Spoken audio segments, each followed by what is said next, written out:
पृथ्वीराज चौहान और मोहम्मद गोरी की कहानी। पृष्ठभूमि 12वीं शताब्दी का भारत कई छोटे छोटे राज्यों में बंटा हुआ था।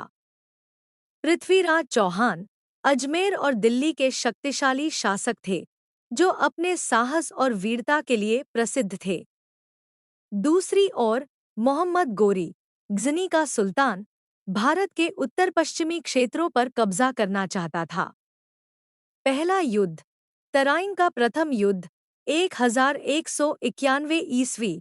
मोहम्मद गोरी ने भारत पर आक्रमण किया और तराइन, वर्तमान हरियाणा, के मैदान में पृथ्वीराज चौहान से सामना हुआ।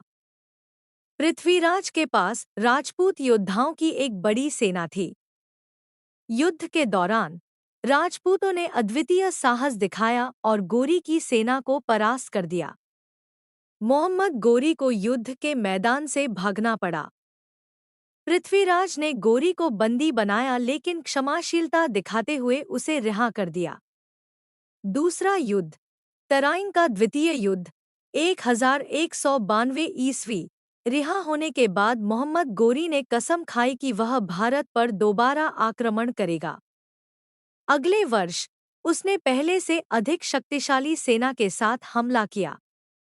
तराइन के दूसरे युद्ध में पृथ्वीराज ने वीरता से लड़ाई लड़ी, लेकिन गोरी की सेना ने युद्ध के दौरान कूटनीति और विश्वासघात का सहारा लिया।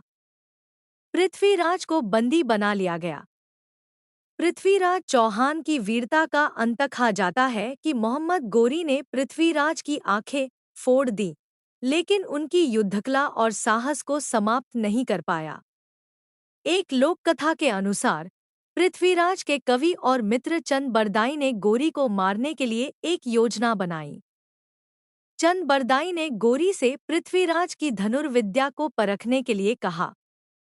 एक निशानेबाजी प्रतियोगिता के दौरान चंद बरदाई ने पृथ्वीराज को सांकेतिक कविता सुनाई, 4 बांस 24 गज, अंगुल अष्ट प्रमाण का ऊपर सुल्तान है, मत चुको चौहान। इस संकेत पर पृथ्वीराज ने एक तीर चलाकर गोरी को मार गिराया।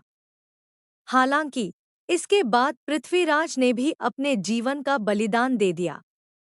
महत्व, पृथ्वीराज चौहान की कहानी साहस, स्वतंत्रता और सम्मान का प्रतीक।